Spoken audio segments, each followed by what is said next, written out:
Camarades combattants pour la liberté, pour la souveraineté et l'indépendance réelle, bonjour.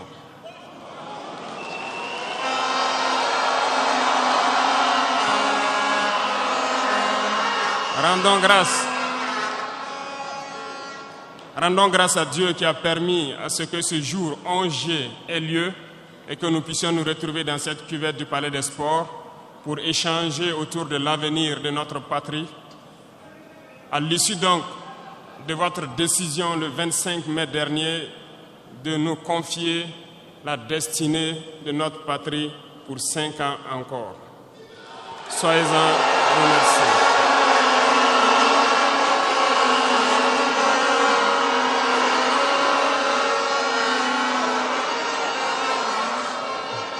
Nous ne voyons pas cela comme un mandat, mais nous avons compris cela comme un message qui nous a été passé. Et le message a été très bien reçu et nous ferons tout pour toujours mériter votre confiance.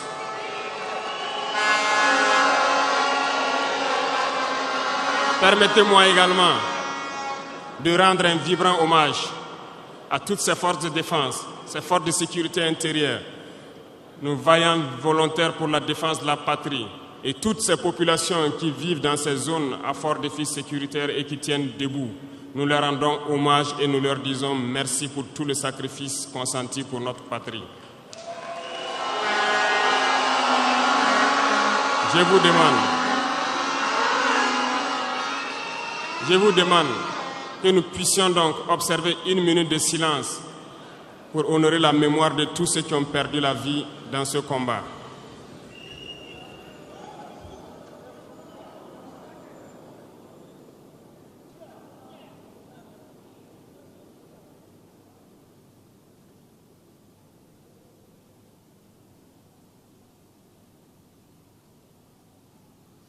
Je vous remercie.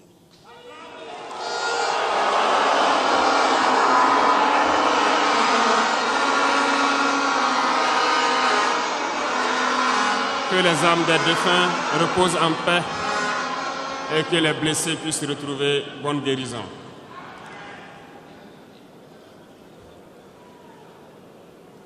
Camarades, l'émotion est grande, certes, mais permettez-moi que j'articule mes propos en 3 phases. La première phase va concerner l'étape à partir de laquelle je vais vous expliquer comment est-ce que nous voyons ce monde. La deuxième phase, nous allons nous consacrer à vous expliquer pourquoi nous devons continuer à nous battre. Et après, l'étape la plus importante, ça sera de vous décliner de façon sommaire la vision pour l'avenir, si je peux m'exprimer ainsi.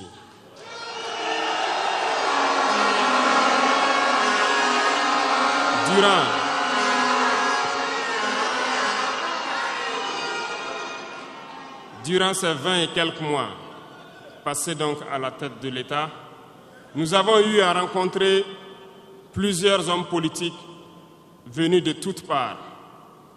Nous avons rencontré des centaines de diplomates venus de toutes parts. Nous avons rencontré des hommes d'affaires venus d'un peu partout du monde. Nous avons été ouverts à tous ces échanges, à toutes ces discussions pour pouvoir apprendre du monde, pour pouvoir comprendre le monde. Et aujourd'hui, je pense que l'occasion est très belle pour que je puisse vous expliquer quelles conclusions nous avons tirées de tous ces rendez-vous que nous avons eus avec des hommes politiques venus de tous les continents, des diplomates venus de tous les continents. C'est très important.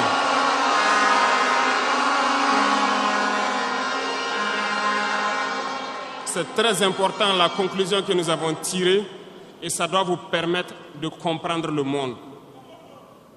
Parce que souvent, dans nos contrées, nous n'avons pas cette perspective de pouvoir avoir accès à certaines personnes qui vont vous enseigner beaucoup de choses à travers leur comportement, à travers leurs propos et aussi en vous disant comment ils nous voient.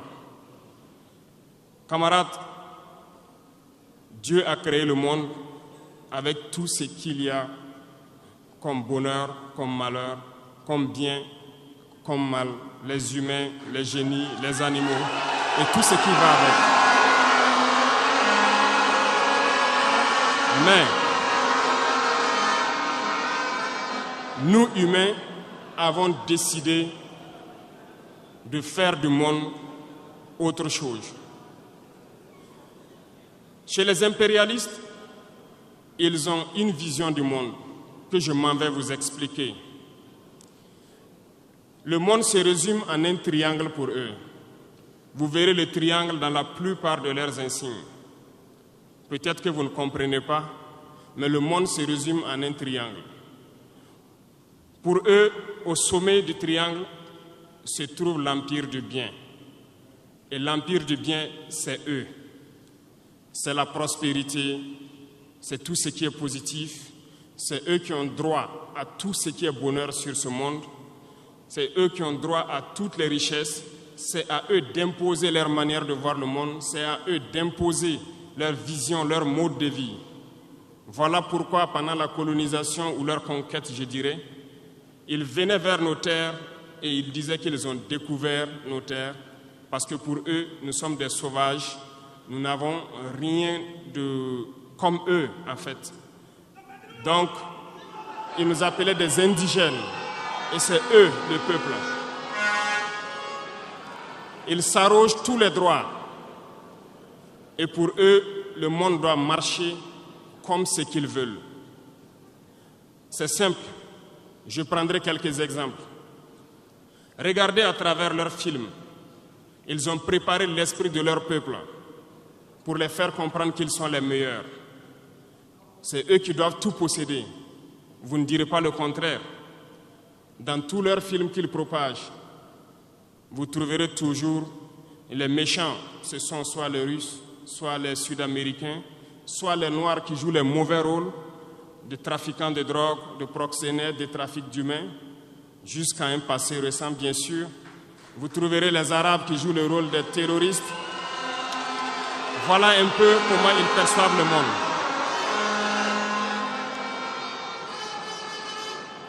Quand je prends sur le volet économique, qui parmi nous n'a pas traité les produits chinois des produits Shintok, comme on aimait l'appeler, de mauvais produits? Mais aujourd'hui, j'ai pu vous dire qu'on a tout tort. Parce que la Chine est à un niveau de technologie assez avancé. Et c'est en Chine que la plupart de ces pays viennent s'approvisionner, mettent leur marque dessus et nous revendent comme étant leur propriété. Regardez autour de vous. Nos entrepreneurs qui sont dans le BTP ne diront pas le contraire. Tous leurs engins aujourd'hui sont chinois. Ceux qui font le transport ne diront pas le contraire. Ils nous ont menti parce que nous avons fait le tour du monde un peu dans ces 20 mois pour chercher des entreprises, pour chercher des usines. Et nous avons compris que tout revenait là-bas. Mais par leur communication, ils nous ont amenés à détester tous les produits chinois, à vouloir nous faire comprendre que ce qui est bon venait de chez eux, pas forcément d'ailleurs. C'est simple. Remonter le temps. Pour mieux comprendre ce que je dirais, il faut remonter un peu le temps. Et j'espère que certains iront lire. Qui sont les tsars, les conquêtes mongoles, les empires perses, turcs et ottomans? Lisez leur histoire, vous comprendrez pourquoi le monde est ainsi fait. À la base du triangle, il y a deux empires. D'un côté, l'empire du mal, selon eux, et l'empire des esclaves de l'autre côté. Voilà comment ils voient le monde. Qui est-ce qu'ils appellent l'empire du mal? Ceux dont je viens de citer tout de suite l'origine, et je vous ai dit de remonter le temps. Allez-y lire, vous comprendrez pourquoi ils sont l'empire du mal à leurs yeux. Ils combattent l'empire du mal. Pour eux, l'empire du mal doit disparaître. Pour eux, l'empire du mal incarne le diable. Ils communiquent et ils le font comprendre à leur peuple ainsi. Voilà pourquoi, après la Seconde Guerre mondiale, dans les années 80, je prendrai le cas de la Russie, où tous les stratagèmes ont été mis en œuvre pour l'effondrer avec le président Gorbatchev. Aux États-Unis, c'est le président Ronald Reagan qui était à la manœuvre. 3 stratagèmes principaux ont retenu notre attention. Ils sont allés donc au niveau de l'Arabie Saoudite les demander de baisser le prix du pétrole de $35 à $7 pour faire écrouler l'économie russe. Parallèlement à cela, le deuxième stratagème, n'oubliez pas quelque chose,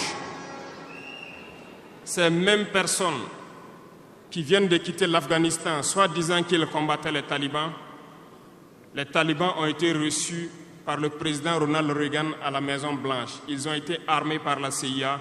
Les fameux missiles Stinger, Sol-Air, ont été livrés aux talibans pour combattre les Russes. Et plus tard, ils viennent supposer les combattre. Allez-y comprendre. Le troisième stratagème, c'était un bluff. Le projet IDS, Star Wars. Lisez, vous comprendrez pourquoi ils ont amené le président Gorbatchev à créer le projet Paulus qui a enfoncé la Russie. Une fois que la Russie s'est effondrée, ceux qui se prétendent être de l'Empire du bien ont commencé à juguler, jusqu'à ce que vienne cette équipe avec Vladimir Poutine pour essayer de remonter la Russie en surface.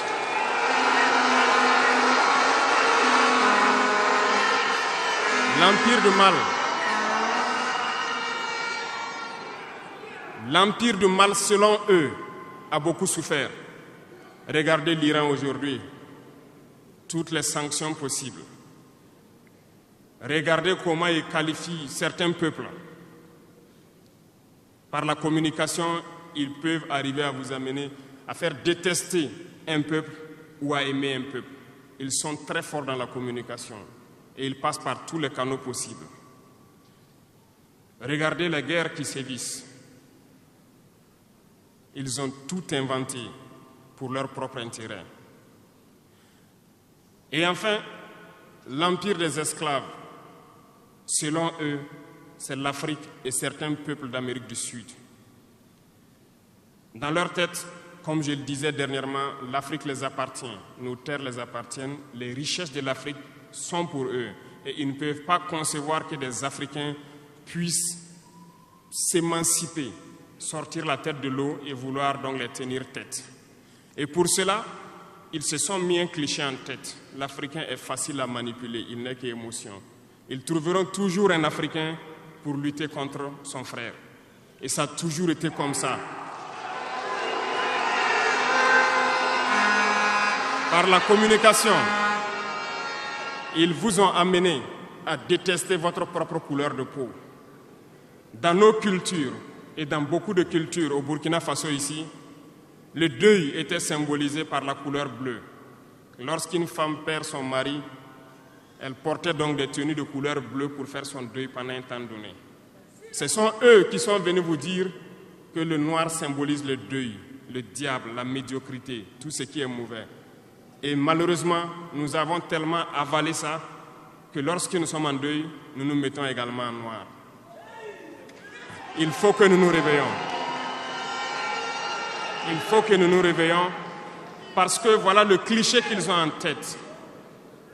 Eux, ils sont l'empire du bien, d'autres sont l'empire du mal et nous, nous sommes l'empire des esclaves. Voilà comment les impérialistes voient le monde. Il faut que vous compreniez cela. Et là, je m'en vais faire un coup de gueule à l'endroit donc de certains intellectuels qui continuent de vouloir prêcher pour les impérialistes. Est-ce qu'ils ignorent cette partie de l'histoire? Je n'invente rien. Ça a été déclassifié. Vous trouverez tout ce que j'ai dit dans les bibliothèques ou partout sur les moteurs de recherche. Ces intellectuels n'ont-ils pas lu cela? Ne connaissent-ils pas l'histoire de ce monde? C'est peut-être par malhonnêteté ou quelques billets de dollars qui les amènent à toujours prêcher pour les impérialistes. Il faut que nos intellectuels arrivent à tout moment à prêcher pour conscientiser nos peuples, nos masses populaires, pour qu'ils comprennent d'où ils viennent et comment ils sont vus des impérialistes.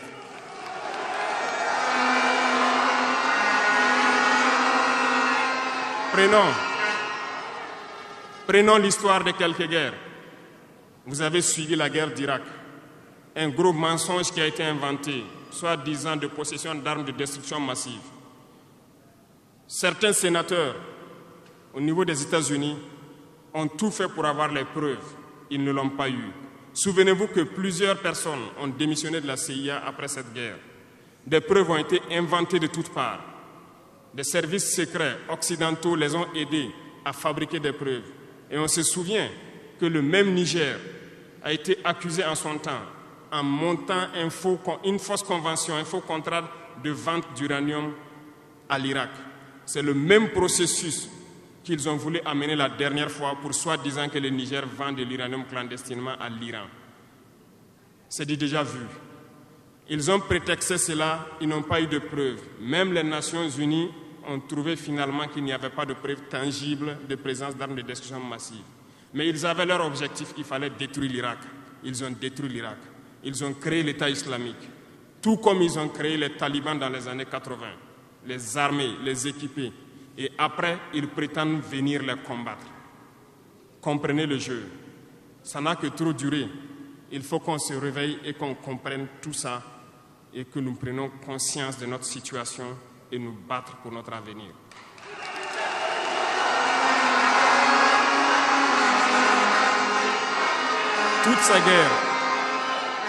Toutes ces guerres ont été inventées, passant par l'Irak, la Syrie, la Libye, dans le but de déstabiliser le monde à leur profit, parce que nul ne doit pouvoir les égaler.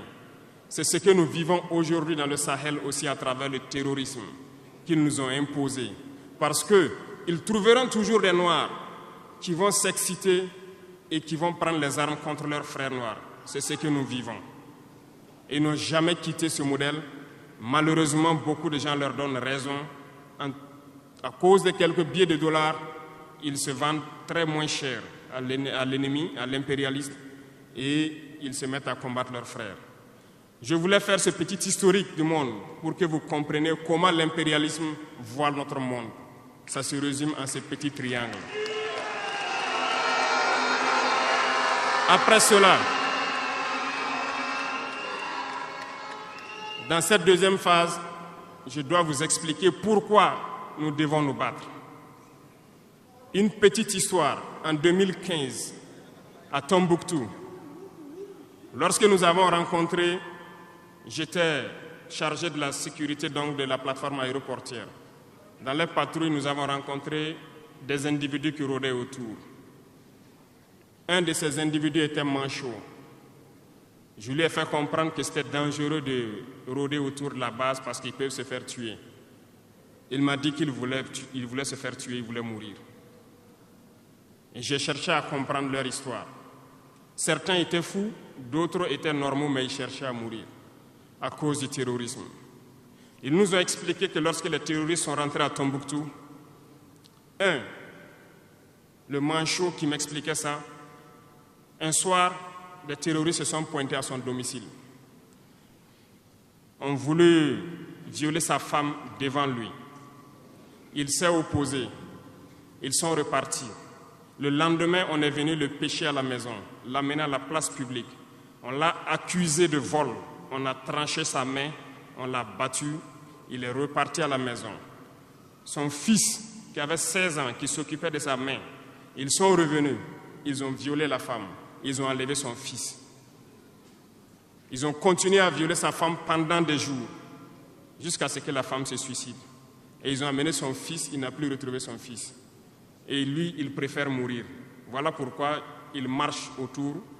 Le jour qu'une sentinelle va lui tirer dessus, ça lui fera plaisir. D'autres ont connu le même sort.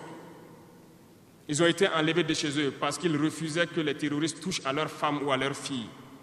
Et le lendemain, on vient les soustraire, on les amène à la place publique, on les battait à sang. Et après, ils allaient faire leur sale besoin. Beaucoup de familles ont été détruites ainsi. Ce sont des criminels, des violeurs, des bandits, des trafiquants de drogue qui sont armés et qui sèment désolation dans nos contrées. Ils ne le font au nom d'aucune religion. Malheureusement, ici au Burkina Faso, certains villages se sont laissés compromettre par ces individus. Je parle en connaissance de cause. En 2022 à côté, j'ai été chercher avec mon unité dans un village parce qu'ils ne voulaient pas que nous restions là-bas parce qu'ils sont en bonne entente avec les terroristes. Ceux qui m'écoutent, ils savent de quoi nous parlons. Plusieurs autres unités sont témoins. Certains villages ont refusé catégoriquement que des FDS foulent leur sol parce qu'ils sont en bonne intelligence avec les terroristes. Nous leur avons fait comprendre qu'il n'y a pas d'alliance possible avec ces criminels parce que c'est eux qui décident du jour où le pacte se rompt. Plus tard, je pense que beaucoup de villages ont compris cela. Lorsque le pacte s'est rompu, ils sont revenus sur les réseaux sociaux pour appeler au secours. Nous y avons été. Mais c'est pour dire, peu importe ce qu'ils viendront vous dire, peu importe les flatteries possibles, peu importe le pacte que vous avez signé avec eux, le jour qu'ils décident de mettre fin au pacte, ils viendront tuer et mettre fin au pacte. Il n'y a pas d'alliance possible avec les terroristes. Il n'y a pas d'alliance possible avec ces criminels. Ils sont à combattre. Un point, c'est tout.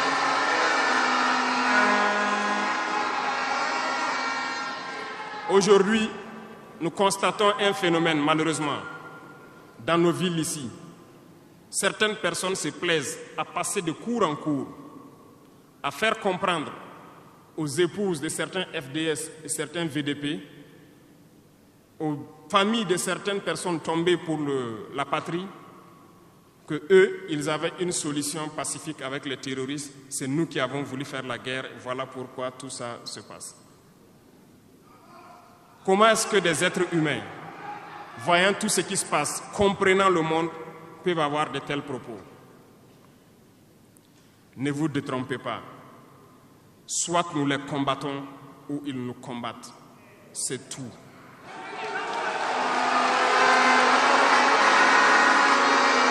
Les gens se cachent.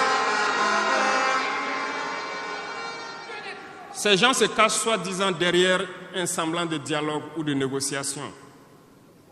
Encore, ils vont vous ramener à traîner dans la boue.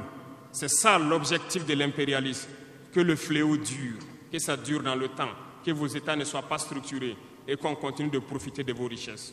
Plus ça dure, plus ça les arrange. Et malheureusement, ces individus qui passent de cour en cour font le jeu des impérialistes. S'ils m'entendent, qu'ils arrêtent maintenant. Parce qu'ils iront combattre eux-mêmes.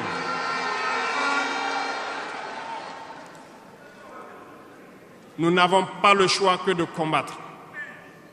Et nous avons opté pour le combat. Et c'est par là que nous serons libres, que nous serons réellement indépendants. Pour ce faire, nous avons pris le soin de diagnostiquer le problème profond du Burkina Faso. J'avoue que le problème est réel et profond. Le mal est là. Nous l'avons diagnostiqué et nous découvrons de jour en jour le système. Plusieurs nœuds ont été défaits, mais des nœuds restent à défaire parce que tous les jours que Dieu fait, nous découvrons certaines pratiques.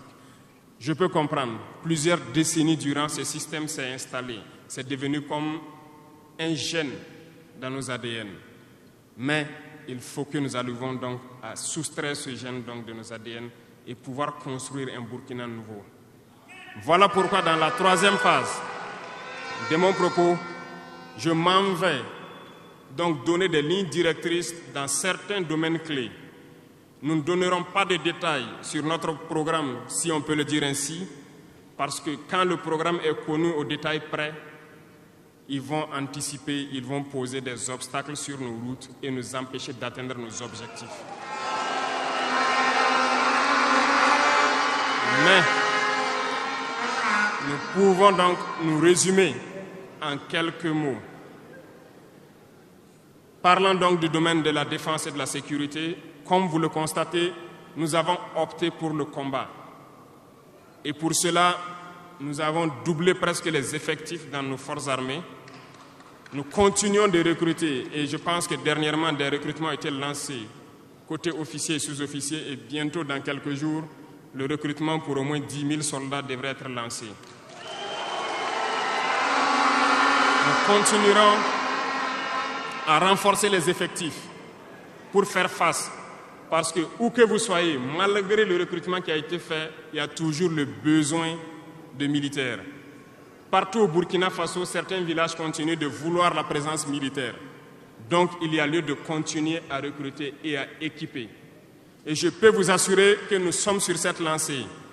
Depuis janvier 2023, nous avons pu lancer un programme d'équipement. C'est vrai, le monde est fou, il y a la guerre partout. Aucune nation ne prend son équipement et vendre, on fabrique pour vous. Ce qui a fait que ces équipements ont traîné près de 18 mois, mais les premiers ont commencé à venir, comme vous avez pu le constater la dernière fois, et les équipements vont continuer à venir, parce que nous voulons que le niveau de notre armée atteigne un niveau jamais égalé dans la sous-région.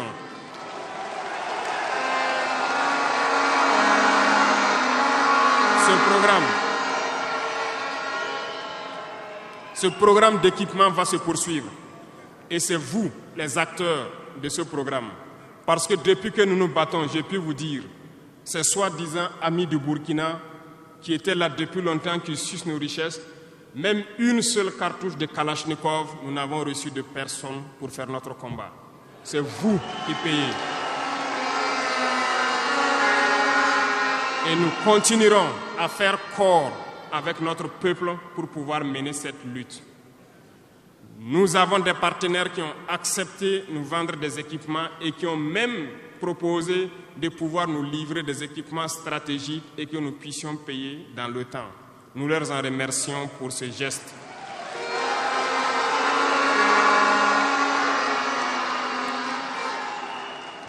Et nous disons encore merci au peuple qui a compris le sens du combat, qu'il faut que nous nous battons.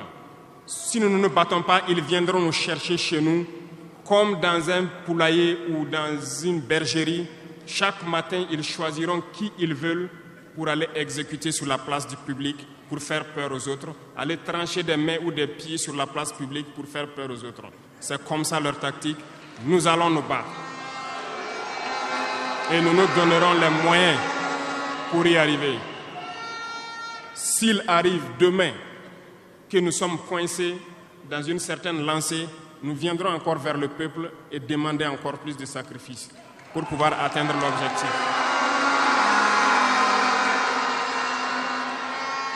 Parce que malgré vos cotisations, je vous le disais tantôt, certaines puissances ont refusé de nous vendre les équipements, ont bloqué les équipements que nous avons achetés dans certains pays parce qu'ils ont la licence de certains composants.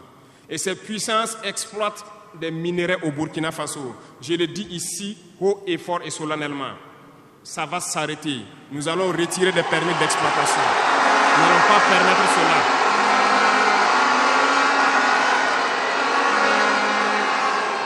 Vous ne pouvez pas exploiter nos ressources et refuser de nous vendre des équipements, faire bloquer nos équipements. Nous n'allons pas accepter. Qu'ils s'attendent, nous allons récupérer nos permis d'exploitation et nous allons l'exploiter nous-mêmes.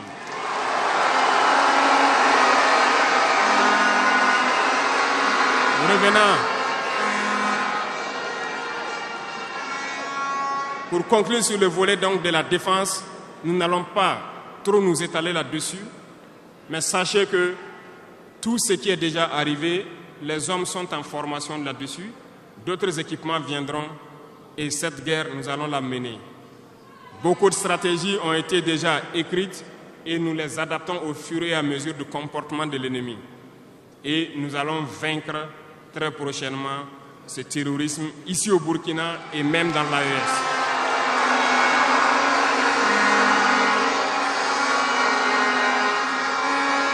Pour ce qui concerne le domaine donc de la fonction publique, pendant longtemps, nous avons passé le temps à mettre en garde un certain nombre d'acteurs. Mais nous avons compris que le phénomène est tellement profond. La corruption, la mauvaise gouvernance dans les différentes administrations, le manque d'éthique persiste. Certains organes ont été donc mis en place dans le cadre de la lutte contre la corruption et dernièrement, certains arrêtés ont été pris pour ce qui concerne les primes de dénonciation. Le dernier acte à poser sera fait avant donc, la fin de ce mois. C'est un organe qui devra siéger dans tous les ministères pour s'auto-saisir de certains dysfonctionnements des actes de corruption et pouvoir agir. Et ces organes seront prêts. Parce que nous avons beaucoup de gros travailleurs aussi dans l'administration, mais qui sont mis à l'ombre, qui sont souvent mis à l'écart. Parce que pendant longtemps, ce sont les plus corrompus, les plus malhonnêtes qui ont été mis à la lumière, c'est eux qui bénéficient de tous les avantages. Et je dis donc aux travailleurs de faire attention à ces individus qui sont en train de perdre leurs privilèges, parce qu'ils vont continuer de vous manipuler, de vous intoxiquer et de vous envoyer dans de mauvais pâturages. Faites très attention à ces individus qui sont en train de perdre leurs privilèges, parce que nous n'allons pas permettre à ce que une soi-disant élite donc, qui avait été programmée s'arroge tous les droits donc, dans nos différentes administrations. Le dernier organe sera mis en place avant la fin de ce mois et le travail réel va commencer. Vous entendrez dire un peu partout, à l'issue de ça, que nous ne respectons pas certains textes, nous ne respectons pas certaines lois, mais il n'y a pas de loi ou de textes qui tiennent dans cette lutte lorsque c'est pour l'intérêt de la patrie. Qu'ils se retiennent pour dire donc, nous allons aller dans ce sens. Nous avons donc, dans le processus du recrutement, adopté une ligne de conduite. Nous sommes en train de faire un diagnostic, de vérifier les présences et de voir les besoins. Il n'est pas exclu qu'au cours de l'année, certains concours soient lancés pour augmenter des effectifs dans certains endroits. Certes, il y a eu d'abord une vague de concours qui a été lancée, mais dans tous les milieux, ils sont en train de faire le point. S'il y a besoin, je dis bien s'il y a besoin, nous continuerons encore de recruter pour être à un niveau acceptable et pouvoir faire fonctionner les différents organes donc, du pays pour le bonheur donc, des masses populaires. Dans le domaine donc, de la diplomatie, nous avons opté pour une diplomatie commune dans l'AES. Toutes les décisions vis-à-vis donc, des partenaires, que ce soit africains ou à l'étranger, seront prises à l'unanimité au sein de l'AES. Mais nous avons aussi opté pour une diplomatie de vérité. Nous ne comptons pas nous mettre dans certaines logiques de mentir ou de couvrir la réalité, soit disant que c'est la diplomatie. C'est faux. Ce n'est pas là la diplomatie. J'ai pu vous dire que ce que vous voyez en superstructure, lorsque les gens viennent en audience et sortent pour parler au micro, ce n'est qu'une partie visible de l'iceberg. Ce qui s'est passé à l'intérieur dans les huis clos, ça n'a rien à voir avec la diplomatie. Et nous nous sommes donc inscrits dans cette logique de dire clairement les choses au peuple. Certains vont nous critiquer, d'autres même iront à dire que non, un chef d'État ne doit pas parler comme ça, un chef d'État ne doit pas faire ça. Mais nous leur disons que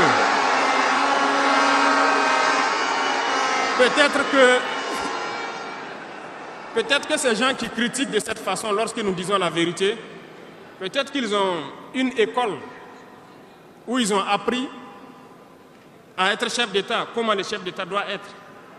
Sinon, je n'ai pas encore vu cette école. Et pourquoi nous devons ressembler forcément aux autres, faire comme les autres? Nous voulons créer notre modèle, notre identité. Et je pense que le Burkinabé, par définition, c'est l'homme intègre. Nous voulons la vérité. Et lorsqu'il y a la vérité qui sort, même si nous avons fauté, il faut que nous ayons le courage de venir vous dire sur tel côté nous avons fauté, nous demandons pardon. Si vous nous pardonnez, vous nous pardonnez. Mais nous ne voulons plus nous inscrire dans cette diplomatie mensongère. Nous avons, dans une interview, parlé du régime ivoirien. Certains Burkinabés sont montés sur leurs chevaux et critiqués. Je le dis, j'insiste et je persiste. Nous n'avons rien contre le peuple ivoirien, mais nous avons quelque chose avec ceux qui dirigent la Côte d'Ivoire.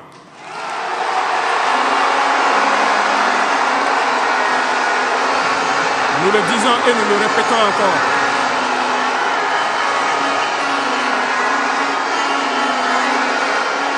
Laissez-moi vous dire quelque chose. Permettez-moi de vous dire quelque chose.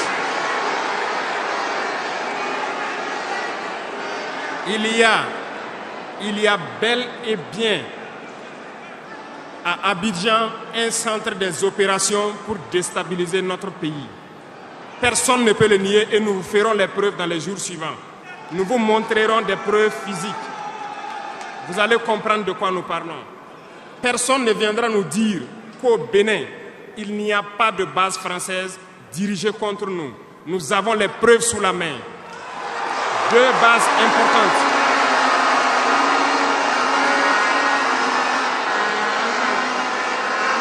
Nul ne peut le contester. Et je les mets au défi. Et nous n'avons rien contre le peuple béninois. Là, nous avons un problème avec la politique des dirigeants béninois. Et nous le disons haut et fort encore. Dans cette diplomatie, nous avons décidé de dire la vérité. Il y a bel et bien 2 bases. Une vers Kandi et l'autre en allant vers Porga ou je ne sais pas quelle localité. Des pistes ont été réaménagées à plus de 3000 mètres de long. Des avions atterrissent. Les gens équipent et forment les terroristes là-bas. Nous avons des enregistrements audio d'agents français au Bénin là-bas qui se jouent le centre des opérations des terroristes. Ils montent les opérations avec eux. Ils les aident à se soigner. Ils font tout ce qu'il y a là-bas. Nous avons tous les détails sur eux. Et vous ne voulez pas qu'on le dise à notre peuple? On va le dire. Si vous ne le voulez pas, s'ils ne le veulent pas, qu'ils arrêtent de se comporter ainsi. C'est simple.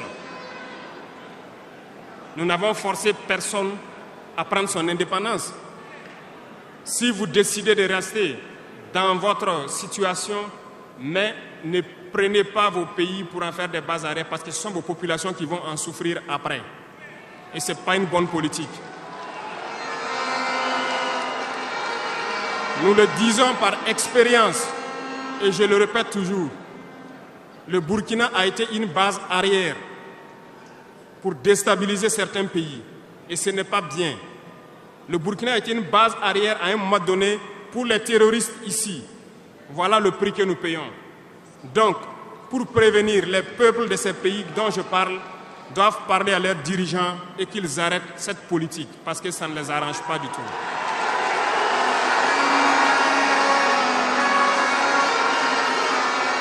Pour venir, dans le volet communication et culture, nous avons lancé plusieurs initiatives. Au cours de l'année 2024, vous avez pu célébrer avec nous donc, le mois donc, de consommation locale. Nous avons eu les journées traditionnelles, le mois du patrimoine. Beaucoup d'activités ont été menées. Nous allons continuer à ramener donc, en surface, donc notre culture, parce que c'est de là que nous retrouvons notre identité. Nous allons continuer des actions dans ce sens, à mettre en valeur notre culture, à mettre en valeur donc nos coutumes et à mettre en valeur le vivre burkinabé. Et nous souhaitons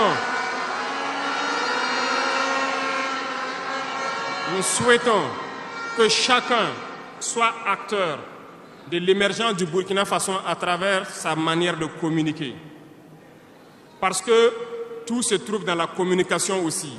Vous avez suivi dernièrement la guerre communicationnelle qui a été dressée contre nous et ça continue, ça ne va pas s'arrêter. Et je souhaite que tous ceux qui sont dans la communication puissent être professionnels.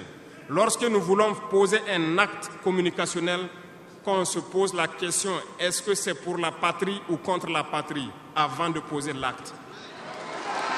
Peu importe.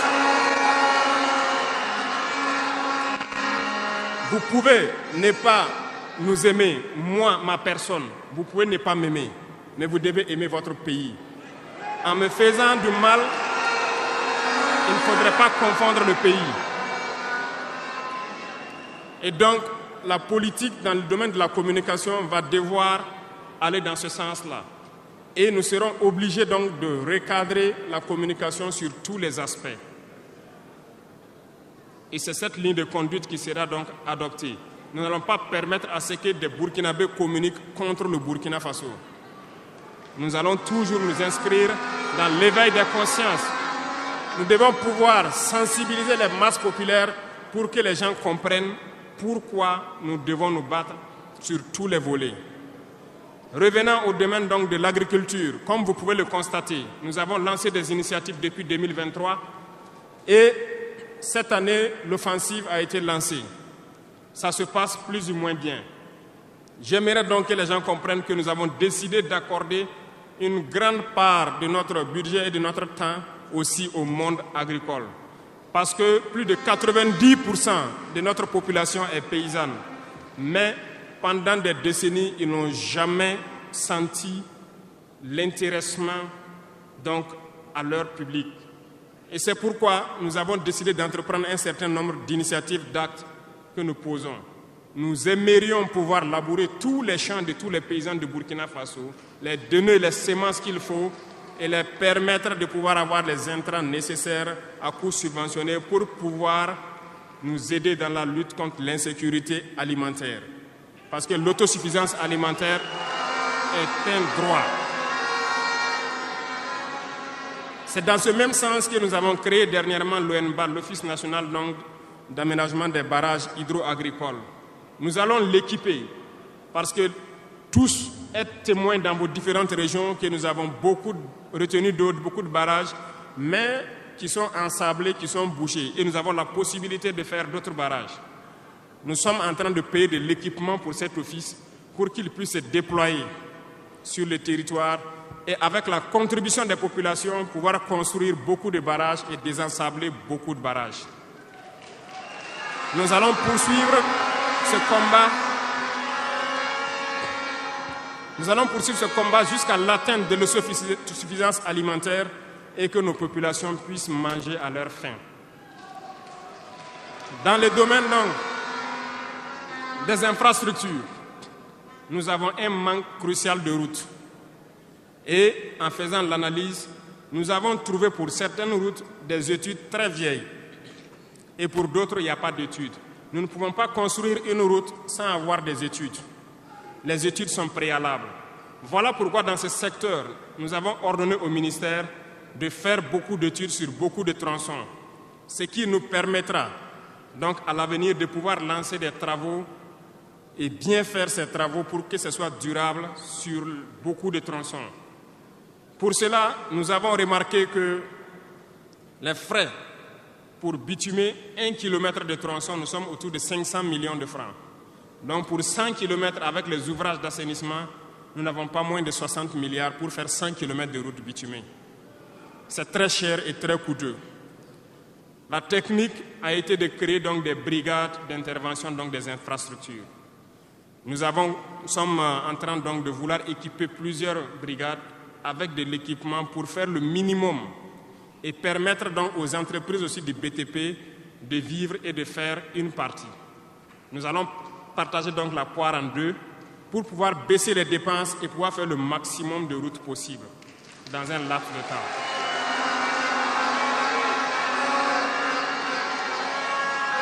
Cela donc a déjà commencé et nous allons poursuivre au cours donc de ces 5 années dans ce processus pour que dans toutes les régions, nous puissions quand même pouvoir rallier le maximum de chefs-lieux de province et que nous puissions faire écouler nos marchandises et que les personnes puissent se déplacer sereinement. Dans le domaine donc de l'urbanisme, nous sommes dans un processus de pouvoir redessiner nos villes. Et si vous remarquez, les villes sont trop grandes, si je prends Ouagadougou, mais les infrastructures d'assainissement et autres ne suivent pas. Ça fait que nous pataugeons dans la boue et nous n'avons pas assez d'assainissement. Ça nous crée beaucoup de maladies qui peuvent donc amener des épidémies. Nous avons un processus de pouvoir concentrer les villes à travers donc des constructions en hauteur. Pour cela, nous avons un plan que nous avons établi pour pouvoir aller d'un quartier et concentrer le maximum et maintenant étendre aux autres quartiers. Certainement, si les gens sont déplacés dans ces quartiers, beaucoup de terres vont se libérer pour pouvoir maintenant dessiner de bons plans pour nos villes. Nous allons commencer par des villes, un certain nombre de villes d'abord, et pouvoir l'étendre à toutes les autres villes. L'urbanisme doit pouvoir donc nous amener à jouer sur le volet de la santé. Parce que si l'urbanisation est bien faite, il y a un bon nombre de maladies telles que la dengue, le choléra et certaines maladies liées aux eaux sales qui stagnent dans nos rues. Nous allons donc avoir un bon résultat dans le domaine sanitaire. Ce qui m'amène donc dans le volet de la santé. Nous avons décidé depuis un temps de rehausser le plateau technique d'un certain nombre de CHR, d'équiper certains centres donc de scanners et d'appareils qui puissent permettre aux citoyens d'avoir des examens adéquats et à moindre coût. Nous allons continuer dans ce processus. Voilà pourquoi nous avons lancé l'initiative présidentielle pour la santé au Conseil des ministres passé. Il s'agira de créer ce que nous avons appelé des centres de santé communaux. Et dans ces centres de santé, nous avons intégré un minimum de services qui doivent être servis aux populations.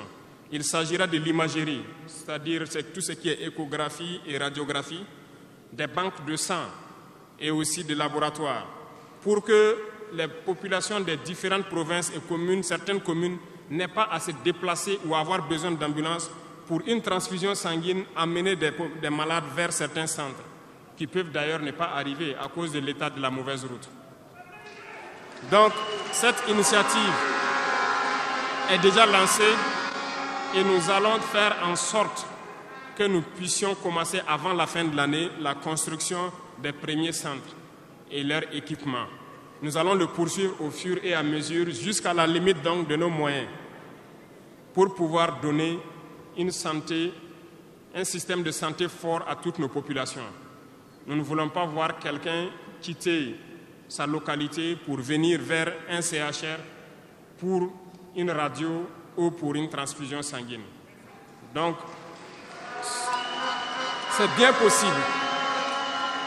C'est bien possible parce que je reviens encore à nos impérialistes qui nous ont pillés pendant longtemps. Regardez, leurs simples hôpitaux pour leurs animaux sont plus équipés que nos centres de santé. Ce n'est pas concevable. Nous pouvons atteindre ce niveau et nous avons décidé de nous battre pour atteindre ce niveau. Le ministère a été instruit aussi de former le personnel nécessaire pour équiper ces centres-là au fur et à mesure que nous les mettons en place, parce que ça nécessite des professionnels engagés. Et pour être plus pointu, nous avons remarqué que nous avons des médecins assez posés, prenant l'exemple de ceux qui opèrent le cœur. Nous sommes en train donc de les accompagner pour pouvoir avoir un institut vraiment assez équipé et les permettre de faire certaines chirurgies du cœur sur place parce qu'ils en ont la capacité. C'est l'équipement qui les manque. On attend leur point de situation pour pouvoir les aider et les soutenir. Beaucoup d'autres spécialités ont fait leurs preuves et nous ferons tout pour les accompagner donc dans ce sens. Dans l'initiative, il est prévu aussi des centres de réanimation dans certains CHR qui n'en disposent pas. Parce qu'il nous a été dit qu'après plusieurs opérations, des patients souvent décèdent du fait de manque de centres de réanimation. Donc c'est un tout complet que nous sommes en train de mettre en œuvre pour pouvoir renforcer le système de santé. Et nous sommes convaincus que si les Burkinabés mangent à leur faim et que l'urbanisation est bien faite, nous avons déjà gagné en termes de santé sur beaucoup de plans. Et il faut l'accompagner maintenant avec l'équipement.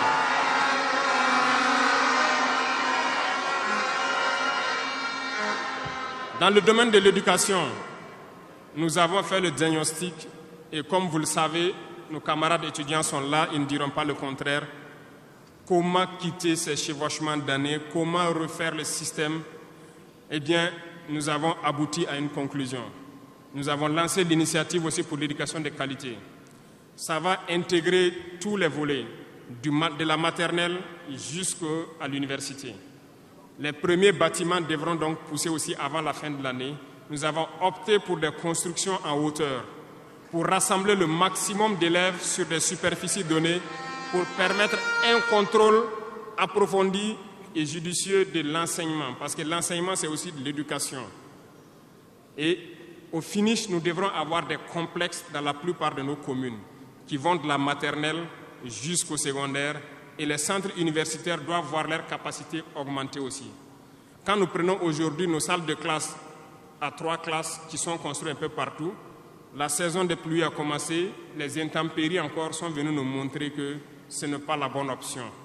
Voilà pourquoi nous ne voulons plus faire ces centres isolés avec des petites maisons de 3 salles et nous allons passer à des constructions à hauteur pour avoir le maximum d'élèves dans un espace donné et l'encadrement conséquent pour une éducation de qualité. Beaucoup d'autres choses seront initiées dès le primaire. Nous allons revenir à certains fondamentaux de discipline et d'instaurer donc un certain nombre de valeurs à inculquer aux plus jeunes depuis le primaire pour qu'ils soient de bons citoyens de demain.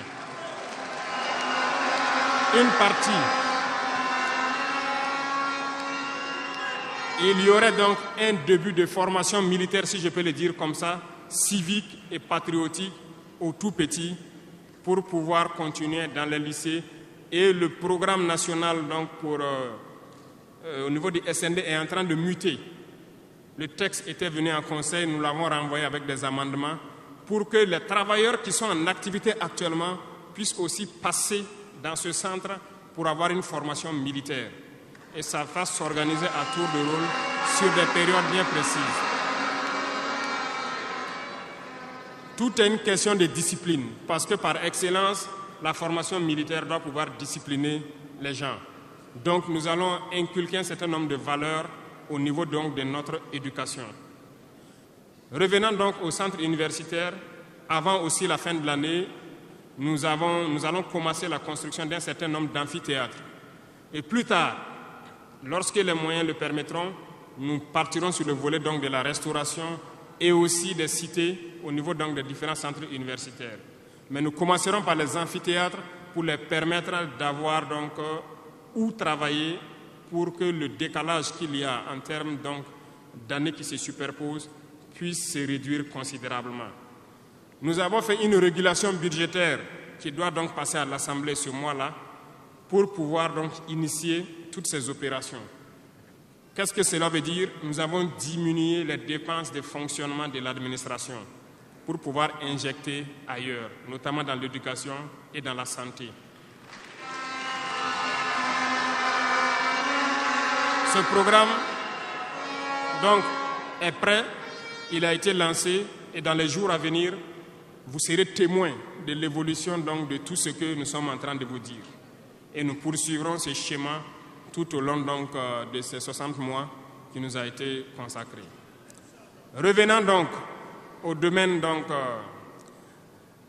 des mines, je le disais tantôt, nous avons adopté une nouvelle politique. Le Burkina regorge de beaucoup de sortes de minéraux, mais il y a quand même un minéral pour lequel il n'y a plus de secret pour les Burkinabés. Et je m'en vais là saluer donc nos vaillants orpailleurs, très courageux, qui arrivent à rentrer dans les profondeurs de nos terres pour sortir ce minéral-là. Nous nous sommes dit, pourquoi continuer à laisser des multinationales étrangères venir puiser notre or pendant que nous savons l'exploiter nous-mêmes? Voilà pourquoi nous avons ordonné au ministère de réorganiser les orpailleurs. Et le gouvernement va prendre en compte l'exploitation de l'or. Plusieurs permis, comme je le disais, seront retirés de certaines personnes et nous allons l'exploiter nous-mêmes. Nous allons nous équiper.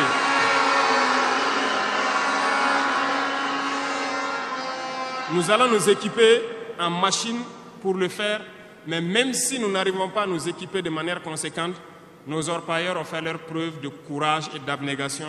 Nous allons creuser nous-mêmes notre or et ça sera pour nous au Burkina ici.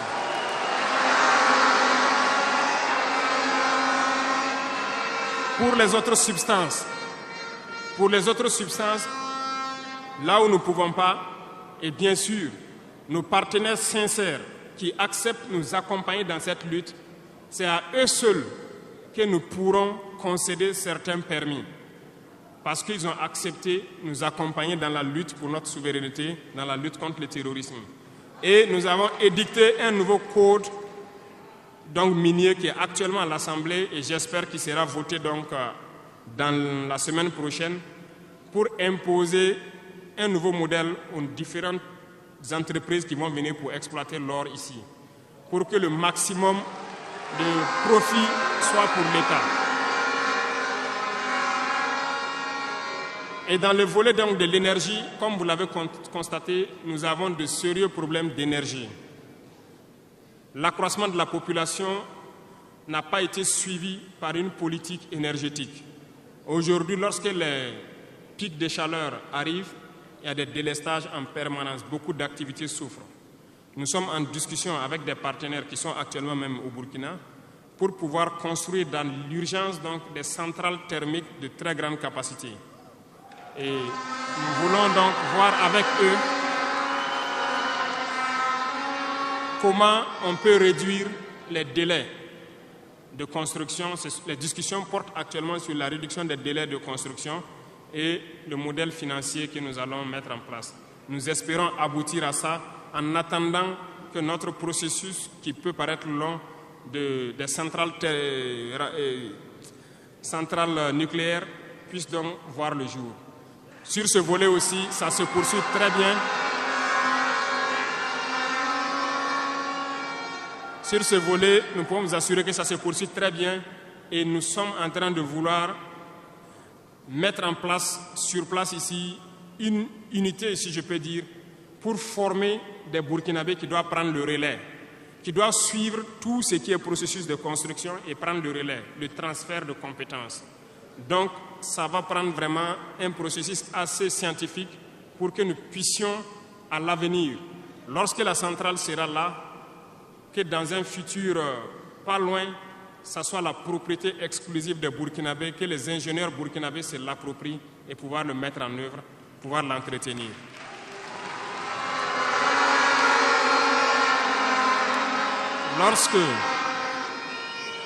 Lorsque les conclusions donc, des discussions qui sont en cours avec les partenaires pour la centrale thermique verront le jour, nous allons vous mettre ça à disposition.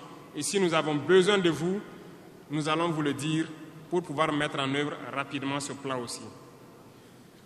Parlant donc du domaine de l'économie, qui tient beaucoup à cœur, nous sommes en train de mettre en place un processus. Le paiement donc de la dette intérieure a commencé un peu avec les plus petites dettes. Les factures de moins de 100 millions ont été payées et nous poursuivons au fur et à mesure parce que ça doit permettre de soulager le secteur privé et de pouvoir donc relancer l'économie. Actuellement, nous allons nous tourner rapidement vers les sociétés d'État. Leur assemblée générale vient de finir, comme vous l'avez constaté. Elles fonctionnent très bien et elles ont fait de très bons résultats. Nous allons partir donc des sociétés d'État, soustraire un peu sur leur DAT pour soulager l'économie et faire tourner, soulager la dette intérieure et faire tourner l'économie. Donc dans les jours à venir, s'il plaît à Dieu, beaucoup d'entrepreneurs doivent être soulagés après donc, la signature de conventions avec les sociétés d'État. Mais nous sommes en train, donc dans le secteur minier, comme je vous l'ai dit, de prendre une certaine indépendance. Ça doit nous permettre donc de pouvoir avoir un bon nombre de ressources en matière de finances, mais aussi et surtout le volet de l'industrialisation qui doit venir combler ce volet économie-là. Parce que nous dépensons beaucoup à l'extérieur, nous sommes en train de mettre en place tous les processus pour que nos devises ne sortent pas. En attendant, au niveau de l'AES, comme vous l'avez constaté, nous avons décidé de mettre en place une banque d'investissement et aussi un fonds souverain. Ce processus, donc, les techniciens sont là-dessus. La réflexion est en cours et nous espérons, dans un futur proche, qu'ils nous présenteront quelque chose de conséquent. L'autre volet stratégique que je ne vais pas parler et dont vous savez, nous avançons sereinement et au moment venu, ça va vous surprendre et rester à l'écoute. C'est tout ce que je peux dire.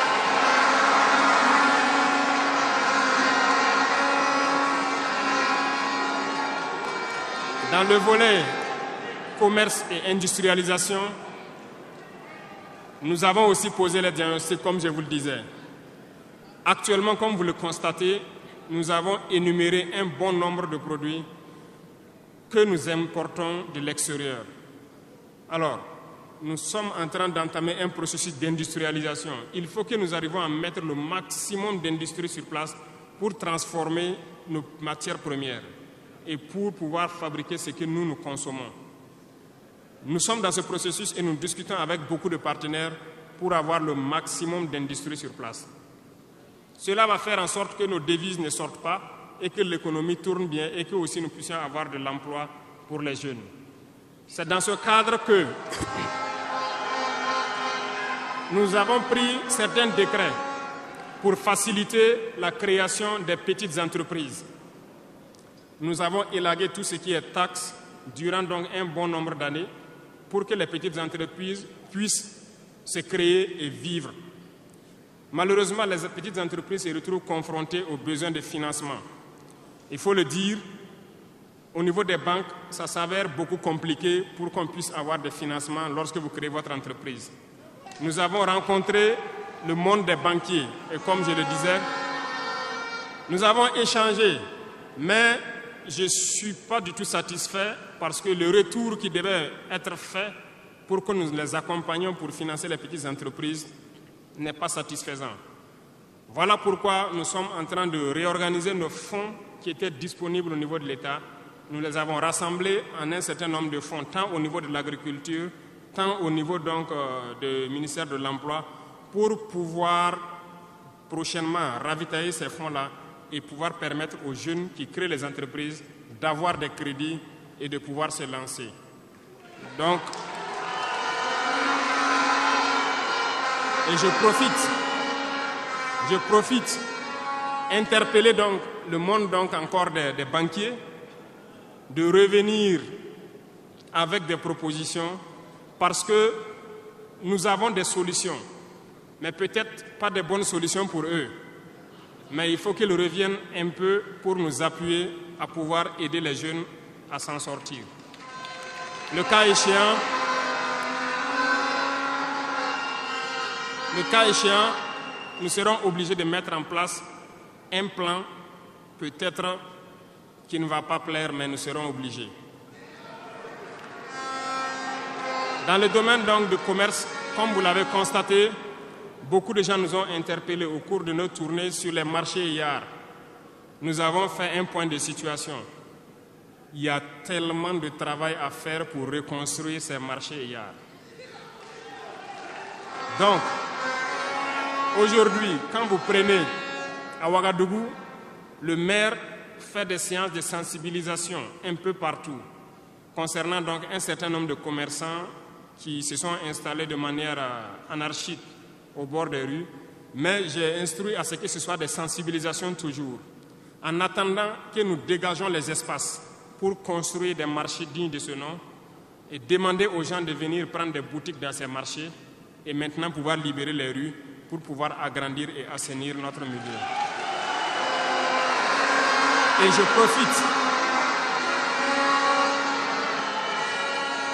je profite donc vous demander, vous aussi, population des villes, de nous aider dans cette phase de sensibilisation en vous sensibilisant vous-même pour ne pas aller construire autour des poteaux de la Sonabel qui sont un danger pour vous-même, de ne pas aller construire sur les caniveaux d'évacuation d'eau. Et je compte sur vous pour qu'on puisse donc atteindre cet objectif-là.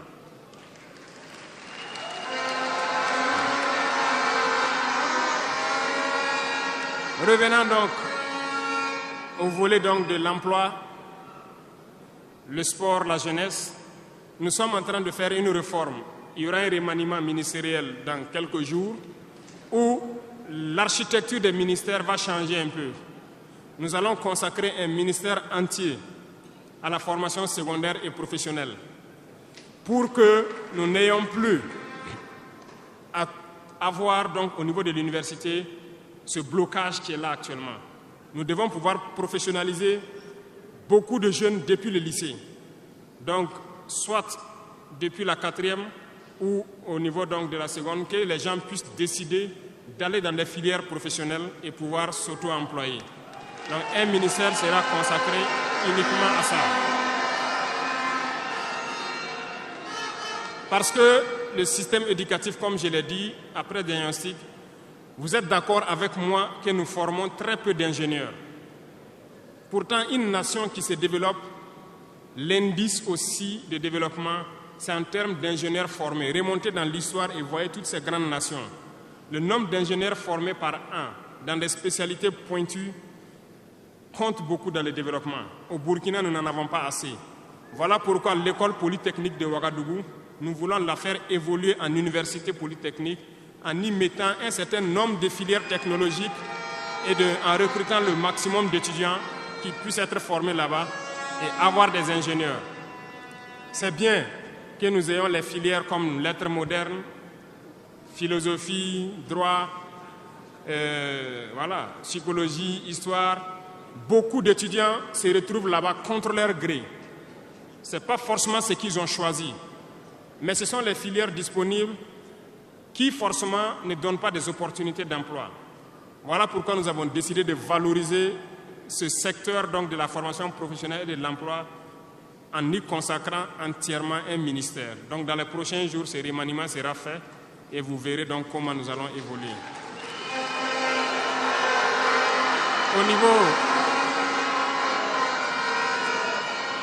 Au niveau du sport, la jeunesse et le sport, nous avons jugé nécessaire qu'il faut reprendre la main. Il faut reprendre la main pour recadrer. Parce que, première chose, le sport permet d'éviter un certain nombre de vices. La drogue, l'alcool, certains vices de la société peuvent être combattus à travers le sport. Nous voulons donc mettre des pôles dans toutes les régions, reconsidérer l'UCBF et toutes les disciplines sportives pour pouvoir les valoriser et créer les pépinières pour qu'au niveau professionnel, nous ayons le maximum de Burkinabés qui défendent les couleurs de Burkina Faso à l'extérieur. Le ministère qui sera consacré à ça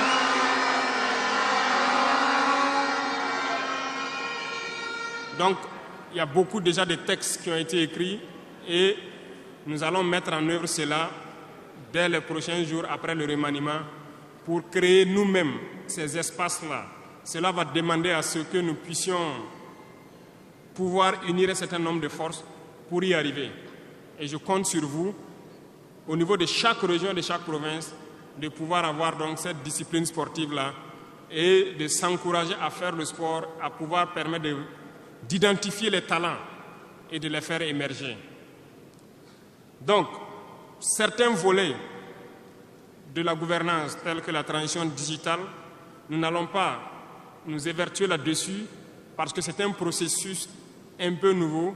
Nous sommes dans la dématérialisation pour pouvoir lutter contre la corruption et aussi faciliter beaucoup de choses aux usagers. Le processus a déjà été lancé et vous voyez tous les jours les applications qui sont créées qui nous permettent donc de pouvoir faire faciliter un bon nombre d'activités au niveau des usagers. Même au niveau de la justice, vous avez pu voir que les casiers judiciaires et les certificats de nationalité aujourd'hui peuvent s'obtenir facilement en ligne. Donc nous allons continuer dans ce processus également.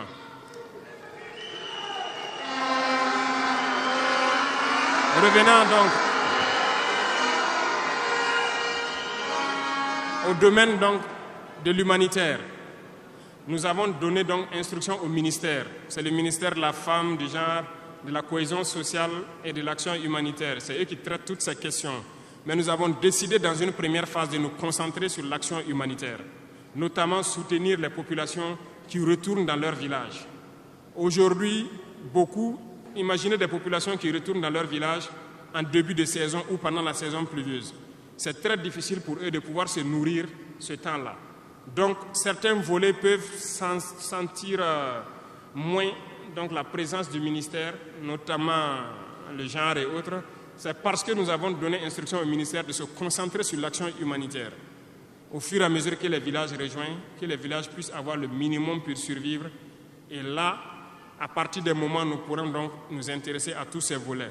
Parce que la cohésion sociale dont nous parlons ne peut advenir que lorsque les gens mangent à leur faim d'abord. Un pauvre et un riche ne peuvent pas s'asseoir sur la même table et parler. Si l'un a faim et l'autre... Voilà, c'est compliqué. C'est ce que je passe mon temps à dire à tous ceux qui viennent nous parler de cohésion sociale.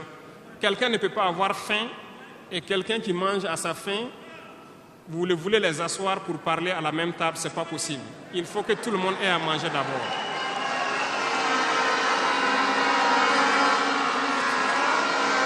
Voilà pourquoi c'est dans la lutte qu'il y a la cohésion. Acceptons de lutter. C'est dans la lutte, c'est dans la guerre qu'est née l'AES. C'est dans la lutte que nous avons pu nous unir dans le Sahel. Et c'est dans la lutte que les Burkinabés sont en train de s'unir.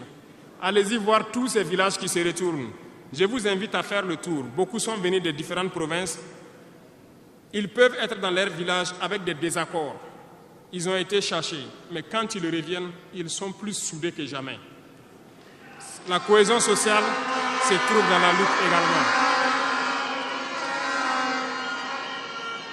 Et pour finir, j'ai laissé le domaine de la justice en dernier pour terminer donc notre vision dans ce domaine.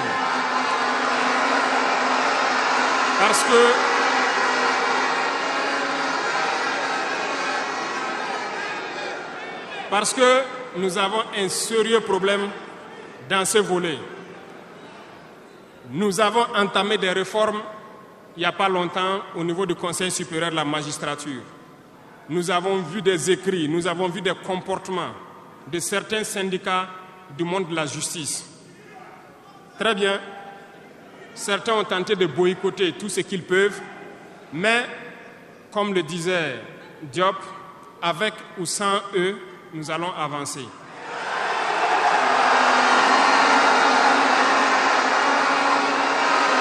Nous avons plaidé.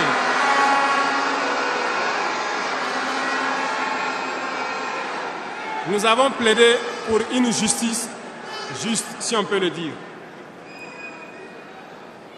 Nous avons sensibilisé beaucoup les gens, mais nous nous sommes rendus compte qu'il y a beaucoup de brebis galeuses dans leur rang, malheureusement. Nous ne pouvons pas comprendre que malgré tout ce que nous disons, il y a une justice pour le pauvre et une justice pour les riches. Ça ne peut pas continuer.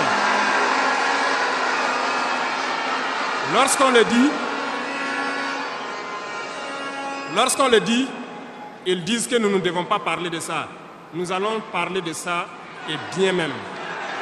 Parce que, remarquez jusqu'au jour d'aujourd'hui, lorsqu'un citoyen lambda qui ignore la loi d'ailleurs, même si on dit nul n'est censé ignorer la loi, un citoyen lambda a un problème en justice, on peut l'attraper, le mettre en prison sans jugement pendant longtemps d'abord. Mais lorsque un autre citoyen a un problème en justice, pour peu qu'il puisse mobiliser 1, 2, 3 avocats, son dossier est rapidement pris en compte, jugé rapidement, pendant que le pauvre, lui, il croupit d'abord en prison. On ne peut pas accepter ça.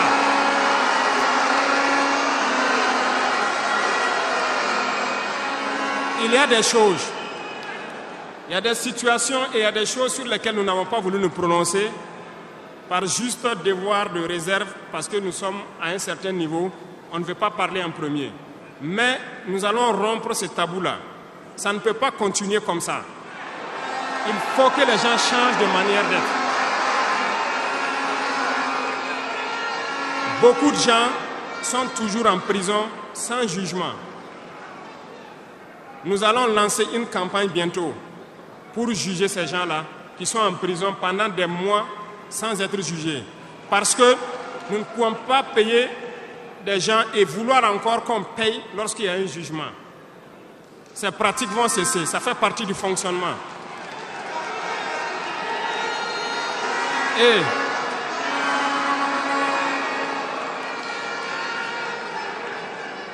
malheureusement, je le dis haut et fort, et j'invite donc les magistrats qui sont sincères là, voilà, à donner le temps aussi et à quitter dans une certaine logique.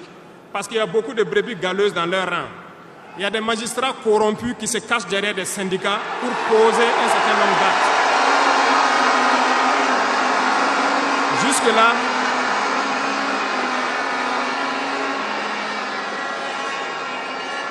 Jusque-là, nous sommes restés dans une certaine logique d'essayer de respecter certaines règles. Mais je veux qu'ils comprennent. Ce n'est pas parce qu'ils savent parler. Nous savons parler.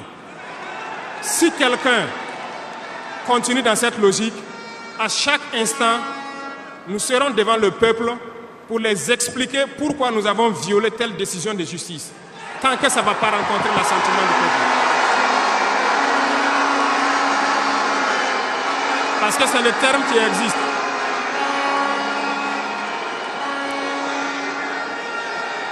La patrie d'abord, la patrie avant tout. Si une mauvaise décision est prise, soi-disant pour protéger certains individus qui nuisent à la patrie, nous allons nous opposer. Et nous n'allons pas permettre que la décision soit exécutée. Et nous allons expliquer pourquoi nous nous opposons. Le Conseil supérieur de la magistrature a été modifié dans son architecture. Ils seront installés, si ça n'a pas déjà été fait, et ils vont commencer le travail. Tous ceux qui avaient les dossiers, des magistrats qui avaient été pris la main dans le sac, qui ont des dossiers, on va remettre tout à jour, ils seront jugés aussi, comme les autres.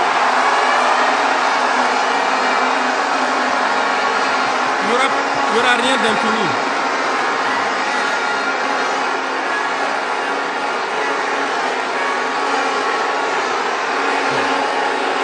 Ils sont au courant.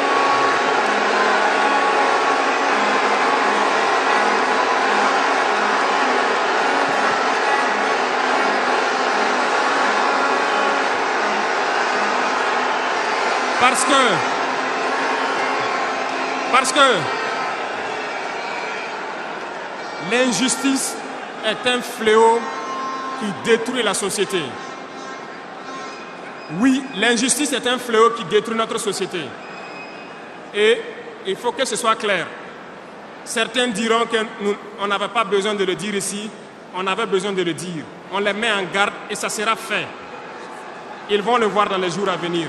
Et c'est une mise en garde en même temps au nouveau Conseil supérieur de la magistrature qui sera mis en place de prendre au sérieux tous les dossiers. Certaines personnes ont été forcées à la corruption. Certains opérateurs économiques ont été escroqués, forcés à la corruption par certains membres de la justice. On a ouvert pour qu'ils puissent venir dénoncer ces individus-là. Ils vont être jugés également. Nous voulons une autre forme de justice.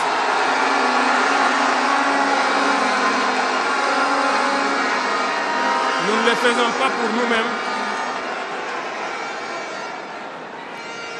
Nous ne le faisons pas pour nous-mêmes, mais nous le faisons pour la masse.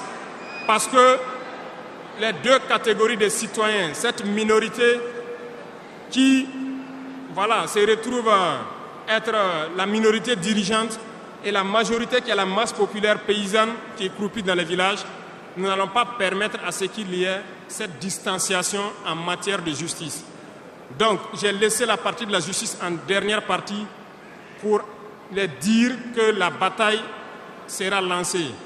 Et nous comptons sur les magistrats honnêtes pour faire le travail honnêtement et expédier de leur rang les corrompus, les vendus et les escrocs. Nous n'allons pas continuer à les embourgeoiser, à les enrichir. On va nettoyer. Et s'il faut que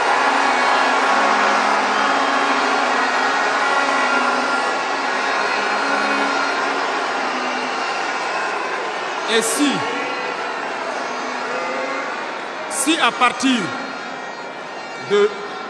si à partir de ces propos que je tiens aujourd'hui, certains décident de faire des mouvements d'humeur ou de ne pas travailler, ils sont libres. Nous prendrons les mesures qui sied. Mais le pays va avancer.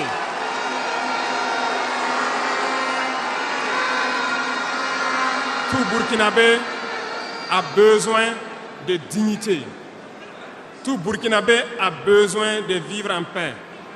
Et la justice doit se donner en tenant compte de certaines valeurs. Nous avons vu des familles qui ont été détruites à cause de petites décisions de justice qui ont détruit cela. Je prends pour exemple, pour une simple bagarre au quartier. Une simple bagarre au quartier, on prend quelqu'un pour coups et blessures, on le met en prison, on ne se rend même pas compte que ce sont ces femmes et ces enfants qui vont périr dans la misère. On détruit des familles pour ça. Nous avons interpellé à relire le code pénal et c'est en relecture. Nous allons changer carrément le modèle de justice. Parce que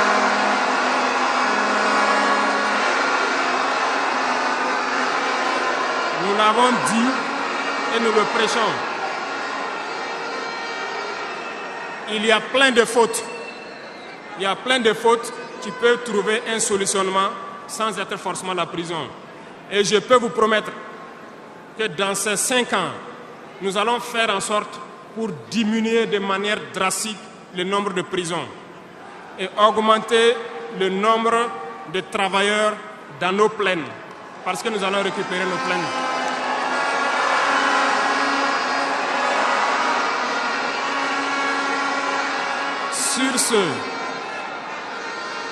Sur ce, nous n'allons pas donc nous détailler sur tous les aspects. Nous allons nous arrêter là parce que vous avez beaucoup de questions sûrement à poser sur ce que nous venons de dire et nous allons vous apporter les réponses claires, simples et limpides. Merci beaucoup et je vous laisse la parole.